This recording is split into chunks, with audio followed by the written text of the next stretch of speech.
In the heart of Asoriba village, two brothers lived under the guidance of their wise father, Baba Owusu. Kofi, the elder, was strong and ambitious, while Kwame, the younger, was kind-hearted and humble.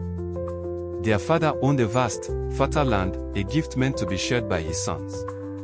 Before his final days, Baba Owusu gathered his sons under the great baobab tree and said, "My sons, this land is your inheritance.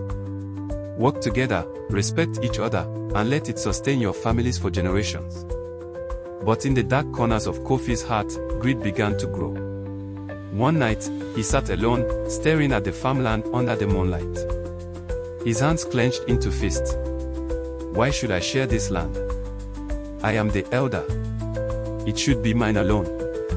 The next morning, Kofi approached Kwame with a look of deep concern. "Brother, I have heard whispers. The land is cursed. The spirits will bring misfortune upon us." Kwame frowned, uncertainty in his eyes. "Cursed? But father never spoke of this." To make his lie more convincing, Kofi brought in a corrupt village elder who nodded solemnly and said, "Yes, young one. The spirits are angry. Leave the land, or doom will follow." Trusting his brother, Kwame abandoned his inheritance. Later that night, Kofi met with a wealthy chief, shaking hands in secret.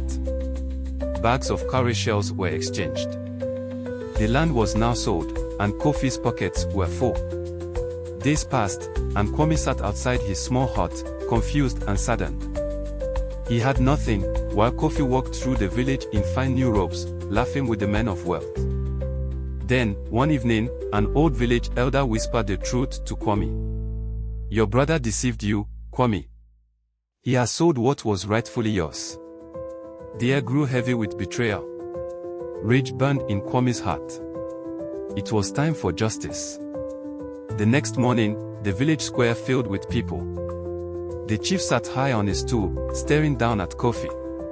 "Kofi, did you steal from your own blood?" Kofi stammered. "My chief. I only wanted what was best, underscore." But the false elder, now afraid of punishment, confessed. "It was all a lie. Kofi made me say the land was cursed." A gasp spread through the crowd. The chief's voice was firm. "For your greed, Kofi, you will be banished from Asoriba forever." The villagers watched as Kofi, stripped of his fine robes, walked away with nothing but regret. Meanwhile, Kwame stood tall on the land that was rightfully his, ready to rebuild his future.